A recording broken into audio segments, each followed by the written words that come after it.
তারা আমার নাচ নিয়ে কোনো কথা বলতে পারেননি। ওখানে উপস্থিত দর্শক যারা ছিল তারাও কথা বলতে পারেনি। এমনকি যারা বিচারক ছিলেন তারাও উঠে দাঁড়িয়েছে, ক্ল্যাপ করেছে এবং তারা সাধুবাদ জানিয়েছে কিভাবে সম্ভব এটা। এবং আপনারা যে মোশাররফ ভাইকে নিয়ে এত কথা বলেছেন, উনার আপনারা ভিডিও ঘাটালে আপনাদের কাছেই ভিডিও আছে। উনি যখন মঞ্চে এসে আমি যখন তাকে সালাম করতে নিই তখন সে নিজের মুখে উচ্চারণ করে বলেছে আমার ভীষণ ভালো লেগেছে। সো ভালো লেগেছে এবং সবার ভালো লেগেছে।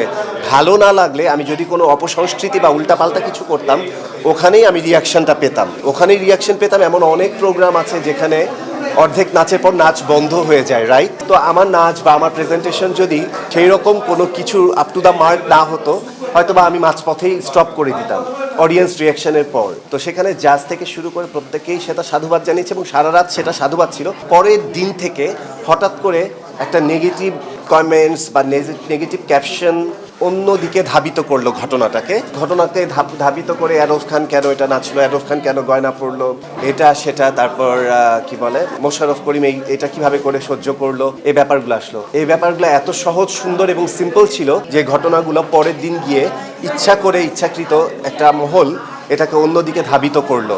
যে ঘটনার সাথে আশা করি আপনারা যারা দীর্ঘদিন ধরে আমাকে দেখছেন, আমাকে একটু হলেও চেনেন, জানেন, বোঝেন, আপনারা নিশ্চয়ই আমার সাথে একমত হবেন। সেদিনের স্টেজের বা অডিয়েন্সের বা ওই সময়কার ঘটনার আমার যে ভাইব বা আমার যে একটা রিয়াকশন, অডিয়েন্স রিয়াকশন বা সব কিছু যা ছিল, যে রেজাল্টটা আমরা অনুষ্ঠান সাকসেসফুলি রান করে যে রেজাল্টটা আমরা আপনাদেরকে দিয়েছি, সেই জায়গার সাথে পরবর্তী দিনের সেই নেগেটিভ কমেন্ট বা নেগেটিভ ক্যাপশন অন্য কথা বলে।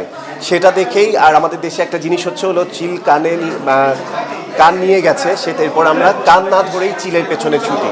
ওই জায়গাটা থেকে যখন ভাবতেছে আচ্ছা এটা কি করলো, সবাই দেখি বলা শুরু করলো এটা কি করলো। যদি তারা মঞ্চে, আমার বিশ্বাস তারা যদি মঞ্চে বা অডিয়েন্সের সামনে বসে এই নাচটা উপভোগ করতে এবং ব্যাপারটা বোঝার চেষ্টা করতে আসলে অ্যাকচুয়ালি আমি কি করতে চেয়েছি বা কি করছি, তাহলে আসলে আমার কাছে রিয়াকশনটা বা রেজাল্টটা অন্যরকম হতো। কিন্তু সেই রেজাল্টটা মিক্সড হয়ে গেছে, তাতেও আমার কোনো আপত্তি নেই, কারণ দিন শেষে ভালো মন্দ থাকবে সব কিছুরই। সব সিনেমা করলেও তো সিনেমা সব হিট হয় না, ফ্লপ হয়। সিনেমা নিয়েও ট্রল হয়, নায়ক নিয়েও ট্রল হয়, আপনাদের সাকিব খানকে নিয়েও ট্রল হয়, শেখ হাসিনাকে নিয়েও ট্রল হয়, মেসিকে নিয়েও ট্রল হয়।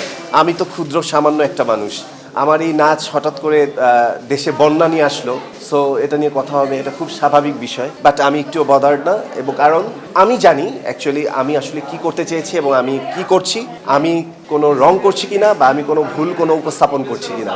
আমি আমার নিজের জায়গায় ঠিক, আমার আল্লাহ ঠিক, সো আমার আর কাউকে কৈফিয়ত দেওয়ার কোনো প্রয়োজনই পড়ছে।